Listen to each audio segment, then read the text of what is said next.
Mga kwento ni Felmo.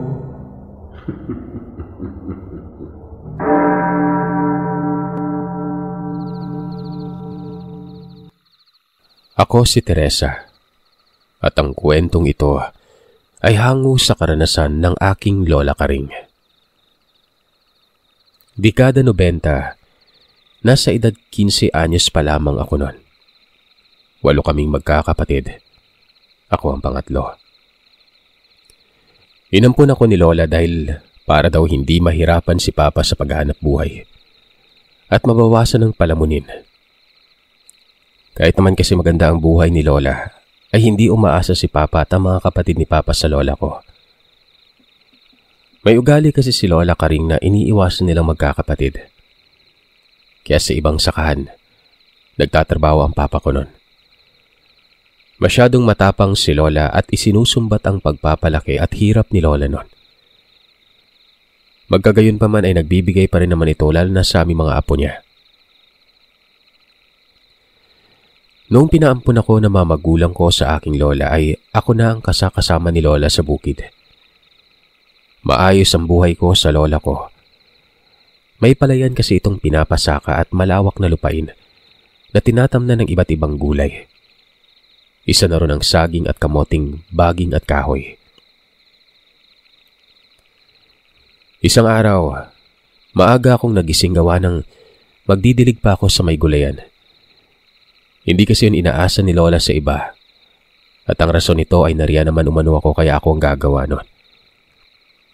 Kaya minsan pagod na pagod din ako sa pagtatrabaho maghapon. Habang nagdidilig ako, napansin ko ang matandang babaeng palapit sa kinaroroonan ko. Matandang-matanda na ito pero malakas pa rin. May bitbit itong sako at kung ano-ano pa at mukha itong palaboy sa ayos niya. Ineng, pwede ba akong makahingi ng saging? Hapunan lang sana naming mag-ina.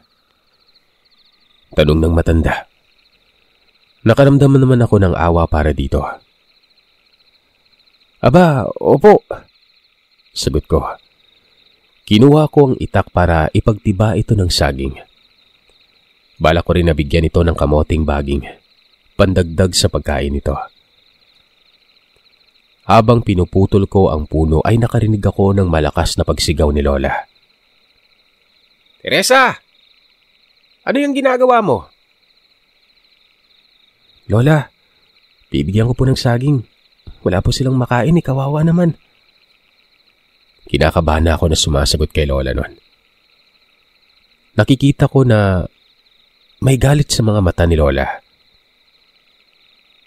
Anong bibigyan? Hindi libre ang saging, aba.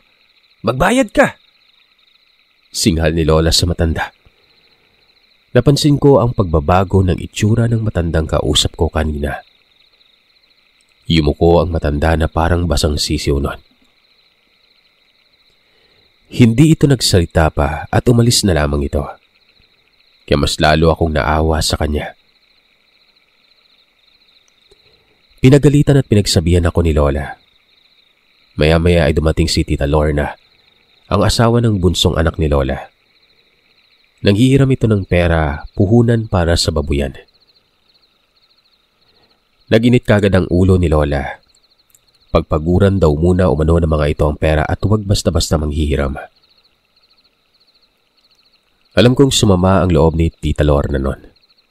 Sumimangot ito at halatang nagalit. 2 buwan pa lamang itong asawa ni Tito Joel. Pagdating ni Tito noong mula sa karatig lalawigan ay kasama na nito si Tita Lorna.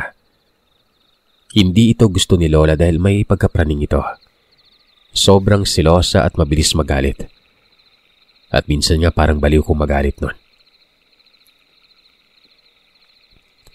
Nang sumunod na araw ay muling dumaan ng matanda at nakita ito ni Lola Karing.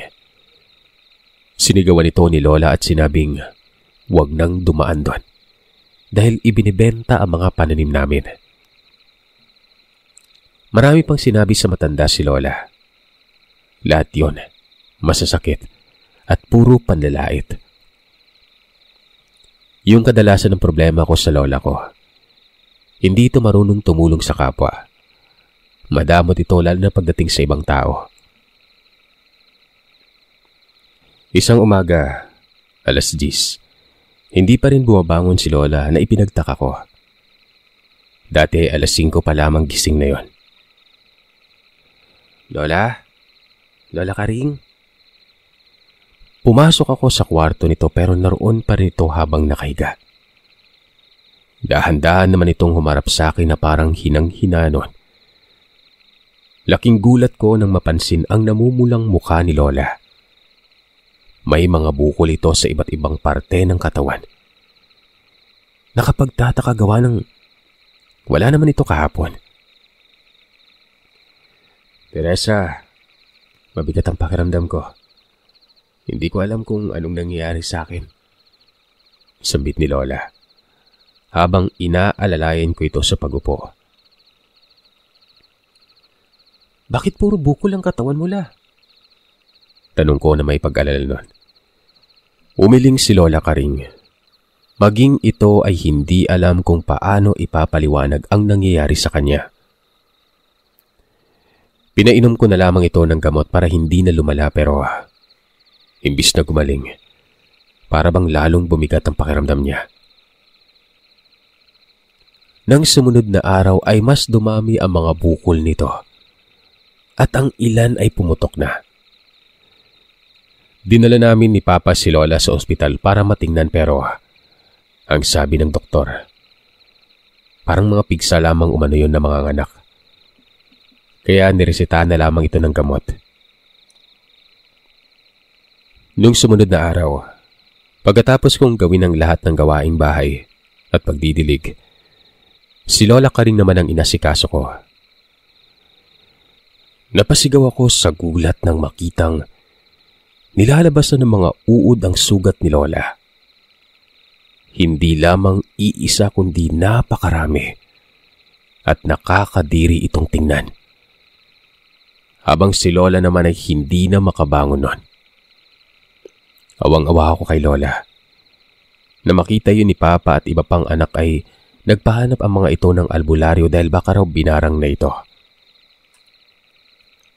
Nang araw din na yon, may dumating na albularyo para gamutin si Lola.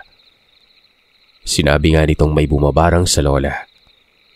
Isang malakas na mambabarang at ang sabi pa ng albularyo, hindi nito kayang pagalingin si Lola dahil hindi sapat ang kakayahan at kaalaman niya. Maghanap umano kami ng ibang albularyo sa norte na kayang magpagaling nun. Nalungkot ako nun. Nakakaawa ang kalagayan ni Lola. Kahit naman ganun si Lola, mahal ko pa rin siya. Ilang araw din na naghanap ng ibang albularyo sina Papa pero wala silang mahanap. Nahihirapan na rin ako noon sa gulayan. Mag-isa na lamang ako simula nang magkasakit si Lola. Hindi na rin pumapasok yung dalawang lalaki na siyang inuutusan para sa sakahan at iba pang mabibigat na gawain. Ang mga anak naman ni Lola ay hindi makatulong, lalo na si Tito Joel. Habang naghuhukay ako noon ng kamote para ibenta, pawis na ako. Masama na ang pakiramdam ko dahil na rin sa pagod at puyat. Pagsapit pa kasi ng gabi ay ako pang gumigising kapag may kailangan si Lola. Napansin ko ang matanda na nanghihingi noong nakaraan. Nakatingin ito sa akin mula sa hindi kalayuan. Nginitian ko siya. Tumayo ako at kumuha ako ng lalagyan. Naisip ko kasing bigyan ito ng pagkain nun. Dinamihan ko ng saging at kamote. Dinala ko ito sa matanda pero nawala ito sa kinatatayuan niya. Nagpalinga-linga ako. Hinanap ko ang matanda pero nawala na ito bigla. Napakamot ako ng ulo nun. Sayang naman itong dala ko para dun sa Lola. Saad ko. Mabilis akong tumalikod at nabigla ako nun. Nang naroroon na ang matandang nakangiti sa akin. Nasapuko ang dibdib ko dahil sa pagkagulat nun. Lola, ginulat niyo naman po ako. Napansin ko ang maitim nitong labi at kakaibang tingin. Kamusta ang lola mo? Tanong nito. May sakit po ang lola. Nabarang daw po. Napapagod na nga po ako eh. Simula nang magkasakit si lola, sa akin lahat ng trabaho. Siya nga po pala para po sa inyo. Pasensya na po kayo sa lola ko ha. Sabi ko, sabay abot ng kamote at saging nun. Tumingin ito sa inaabot ko. Tinanggap niya ito. Pagkatapos noon ay nagpaalam ako na babalik na sa ginagawa dahil marami pa akong trabaho noon. Nagpasalamat naman ito at sinabing, sana ay gumaling na si lola. Ngumiti lamang ako dito at bumalik na sa ginagawa ko. At nang maramdaman kong masakit na ang araw na tumatama sa balat ko ay tumayo na ako noon. Ilang oras na rin kasi ako nasa gulayan. Maya-maya pa ay tinawag ako ni lola. Dali-dali akong lumapit noon. Pagkakita ko dito ay nakaupo ito. Nagulat ako dahil napaka-aliwalas ng itsura ni lola noon. Nakangiti ito sa akin at humihingi ng tubig. Natuwa ang mga kapatid ni lola sa paggaling nito. Unti-unti na ring humilom ang mga sugat ni lola sa hindi maipaliwanag na pangyari. Napakabilis nun. Wala namang gamot na ininom maliban sa dahon na pinapantapal sa mga sugat niya. Nakakapasyal na rin ito sa inuman. Ang akala ko nga noon ay tuluyan ng magiging mabait si lola sa lahat pero nagkamali ako noon. Maaga pa lang panay na ang sermon nito sa mga tauhan sa sakahan na hindi pumasok nung nagkasakit ito. Pati yung mga dumadaan na ay sinisigawan nito. Mga tsismosa daw ang mga yon. Anong tinitingin-tingin niyo dyan? Akala niyo siguro patay na ako, no? Sita nito sa mga dumadaan na napapatingin kay lola habang pinapagalitan si Nakadyo. Pati si Tita Lorna na napapunta sana sa amin ay hindi na rin tumuloy nun. Napansin kong naroroon ang matandang binigyan ko ng kamote at saging. Mataman lamang itong nakikinig. Nakatingin kay lola. Kaya maging ito ay tinlakan ng lola ko noon. Hoy matandang hukluban! Ano? Manghihingi ka na naman ng pagkain nyo? Mga patay gutom kayo. Nakaramdam ako ng hiya dahil sa pinagsasabing yun ni lola. Inawat ko pa nga ito noon dahil kakagaling lamang nito sa sakit. Baka mapinat. Kinabukasan ng hapon ay nangilabot ako. Nakita kong parang may gumagapang sa loob ng balat ni lola. Sumuka ito ng napakaraming uod. Gumapang ang kilabot sa buo kong katawan. Sa tanang buhay ko ay noon lamang ako nakakita ng ganon. Taranta akong humingi ng tulong.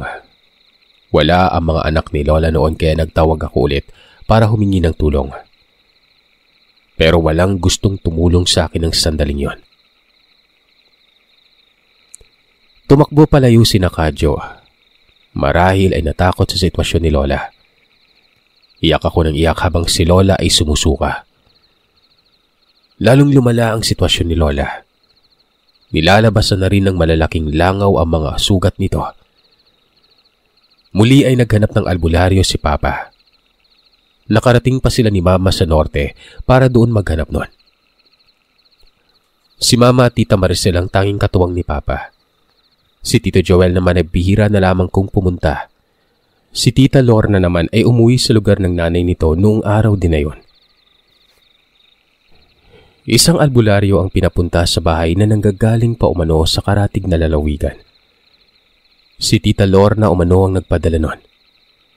Doon ito mananatili ng 1 linggo. Nakita naman namin na nagiging maayos si lola. Pero kada may gagawin ito kay lola, ay may kalakip na kabayaran. Gumagaling naman si lola kahit papano pero sa tuwing sumasapit ang gabi, nang hihina na naman ito. Mag-iisang linggo na, gumagaling at bumabalik ang panghihina. Ganon ang naging kalagayan ni Lola noon. Halos maubos na ang ipong pera nito. Napapabayaan na rin ang taniman at sakahan dahil wala nang nag-aasikaso noon. Hanggang sa isang gabi, nagising ako dahil namimilipit sa sakit ng tiyan si Lola Karing. Hindi ko malaman ang gagawin ko. Lumabas ako ng silid ni Lola para puntahan ng albularyo na gumagamot dito. Doon ito pansamantalang tumutuloy sa kamalig. Maayos naman doon at malinis. Habang palapit ako ay may naririnig akong hindi ko maintindihan kung ano. Sumilip muna ako sa siwang ng pinto bago ko pa tinawag ang albularyong yon. Kumunot ang noo ko sa nakikita ko sa loob. Parang nag-oorasyon ang albularyo sa loob ng tinitirhan niya. May uod akong nakikita sa garapon na parang dinadasalan ito ng matandang yon. Noong panahong yon ay hindi ko pa naiintindihan ng mga ganong bagay. Tinawag ko ang albularyo at ang sabi ko, namimilipit sa sakit si Lola.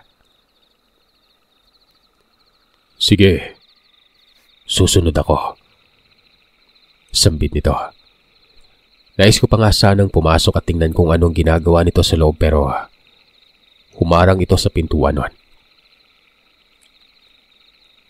Huling araw ng albularyo, himalang naging maayos si Lola. Bago ito umalis ay malaking halaga ang siningil nito. Ang katwiran ay magaling na umano si Lola.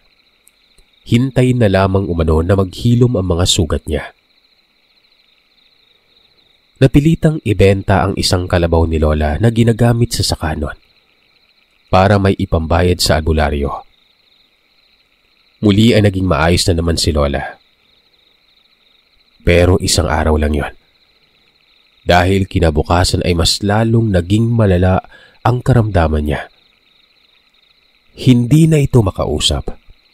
Nagsusuka na ito ng dugo at kalaunan ay para itong buhay na inaagnas. Nang hapong yun ay nakatulala ako habang pinagmamasdan ang natutuyo na naming gulayan. Hindi na kaya ng katawan ko magtrabaho nun. Halos hindi na rin ako natutulog. Napansin kong kinakawayan ako na matandang inaway ni Lola. Yung binigyan ko ng kamote at saging.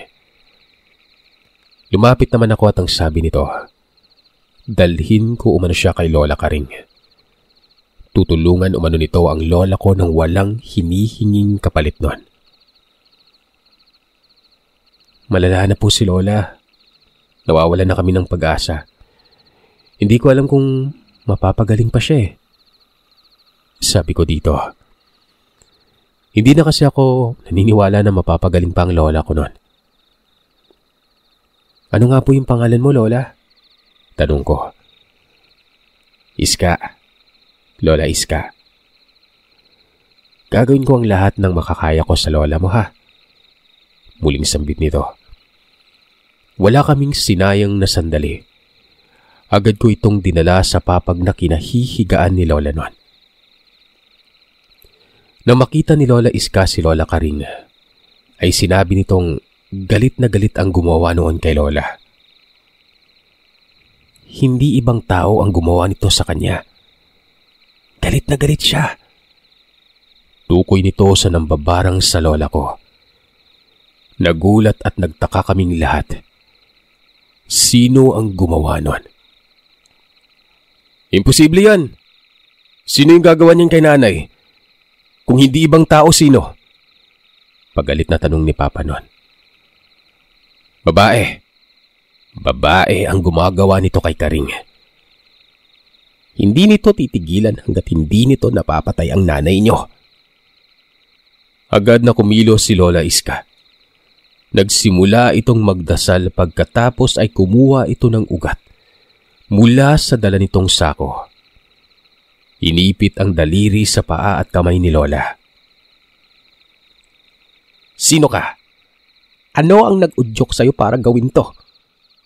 Sambit ni Lola Iska. Bigla na lamang nagbago ang boses ni Lola Karing at nakapagsalita ito. Pero sa malaking boses na para bang halimaw. Madamot!